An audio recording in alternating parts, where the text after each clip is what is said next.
les derniers temps, quelques-uns abandonneront la foi pour s'attacher à des esprits séducteurs et à des doctrines de dérive. Vous voyez, l'Esprit a dit expressément que dans les derniers temps, c'est-à-dire dans les derniers temps où nous sommes en train de vivre maintenant, nous sommes déjà au dernier temps parce que le Maître revient bientôt. On est d'accord? Jésus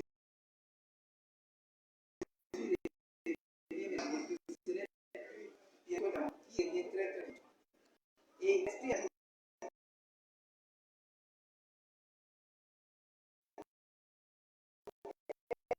expressément dans les derniers temps, quelques-uns abandonneront la foi pour s'attacher à des esprits séducteurs et à des doctrines de démons. Notre merveilleuse rhapsodie commence par cette phrase. Et la phrase est ici.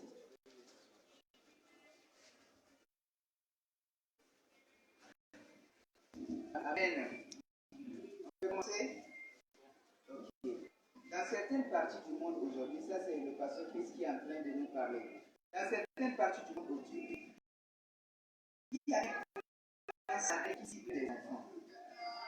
Certains prennent l'idée selon laquelle les enfants ne doivent pas écouter leurs parents, parce qu'ils, c'est-à-dire les enfants, appartiennent à l'État. Mais au-delà des enfants, la stratégie est actuellement une expression extérieure d'une attaque spirituelle qui prend place. Il y a un mouvement satanique qui consiste à donner l'expression aux gens que l'Église n'est pas importante. Alors qu'il dit, tu n'as pas besoin d'être membre d'une Église. Serre juste Dieu comme tu peux et tout ira bien. Il propage l'idée qui fait croire que vous pouvez grandir à travers Internet en étant seul grand prédicateur en ligne. Vous voyez, le verset qui a été écrit dans la Bible depuis longtemps est en train de se passer maintenant. Et le verset de 1 Timothée chapitre 4, le verset 1 a dit, mais l'Esprit dit expressément qu'au dernier temps, certains abandonneront la foi et ils vont s'arriver aux doctrines, à la tromperie des hommes, aux doctrines des démons. Qu'est-ce que cela signifie? De nos jours, par exemple, aux États-Unis, ils ont fait connaître l'idée que les enfants sont la propriété de l'État et qu'ils ne doivent que écouter l'État. Raison pour laquelle si tu fais erreur, ton enfant t'envoie en prison. Si tu fais erreur, ton enfant peut te porter plainte. Tu ne peux plus parler à ton enfant d'une manière ou d'une autre. Si tu fais une simple erreur, tu pars en prison. Tu payes des amendes. Qu'est-ce que cela sous-entend? Quand vous voyez que ça sonne bien, mais au fond, c'est une doctrine. Les enfants n'appartiennent pas à l'État. Les enfants appartiennent à Dieu. D'abord, les enfants sont les héritages de l'Éternel. Les enfants n'est qu'une récompense. C'est ce que la Bible avait dit. Alors, si les enfants sont l'héritage de l'Éternel et qu'ils donnent la possibilité à la femme de les mettre au monde, qui doit s'en charger de leur éducation? C'est les deux parents. Arrivé à un certain d'accord, voilà, il y a l'église, il y a l'école, la société qui va continuer le reste. Mais ici, aux États-Unis, ils ont donné l'accès direct aux enfants qui sont directement la propriété de l'État, qui ne sont pas la propriété des parents. Du coup, quand le parent ne dit rien, ne dit pas quelque chose de bien, l'enfant porte plainte, l'enfant appelle la police, on vient, on embarque le parent. Il y a une idée satanique derrière cela. Et encore autre partie qui l'a dit. Mais au-delà des enfants, la stratégie est actuellement une question extérieure d'une attaque spirituelle qui prend la place. Il y a un mouvement satanique qui consiste à donner l'expression aux gens que l'Église n'est pas importante. Vous voyez, de nos jours, c'est fréquent. On dit, l'Église n'est pas importante. Il suffit pour moi juste de rester à la maison, je prie, j'ai la foi, c'est tout. Beaucoup de gens disent cela. Même la semaine passée, j'ai écouté cela. Et ici aussi, je suis sûr que certains frères chrétiens ont cette expression. Que ce n'est pas important d'aller à l'église. Ce n'est pas important. Pour lui, il est là, il lit sa Bible, il prie, et puis il garde sa foi. Vous savez ce que cela signifie? il y a l'autre, il a été empoisonné spirituellement. Et il croit que l'église n'est pas vraiment importante. Nous allons continuer à réfléchir et vous allez comprendre. Alors ils disent, tu n'as pas besoin d'être membre d'une église. Serve juste Dieu comme tu peux et tout ira bien. Il propage l'idée qui fait croire que vous pouvez grandir à travers Internet en écoutant plusieurs différents prédicateurs en ligne. Non. Si tu laisses l'assemblée et que tu crois grandir spirituellement en écoutant plusieurs prédicateurs en ligne, tu te trompes. Tu te trompes. Ça, tu te trompes vraiment. Ça, c'est la doctrine qui est en train de faire à ce que les bien-aimés dans la maison de Dieu se retirent de l'assemblée de Dieu. Ils s'écartent de l'assemblée de Dieu. Alors, leur connaissance est basée maintenant sur les recherches qu'ils font sur Internet. Leur connaissance maintenant est basée sur l'entendement, ce qu'ils écoutent des autres. C'est très dangereux cela. Amen. Je sais que ce n'est pas ton cas. Ce n'est pas ton cas. N'est-ce pas? Tu es ici, donc ce n'est pas ton cas. Amen. Répondez, participez. C'est une étude biblique, c'est du partage. Répondez. Amen. Je crois que je vais aussi laisser un temps où on va aussi poser des questions par rapport à cela. Ce qu'il essaie de faire, c'est tenter de pousser ces chrétiens hors du système de sécurité que Dieu a créé pour les que Dieu a créé pour les familles. Ce qui les expose à des attaques sataniques. Vous voyez, quand le titre dit l'Église est le système de sécurité de Dieu, vous voyez, un système de sécurité, c'est un système qui est limité, qui permet à toute attaque extérieure.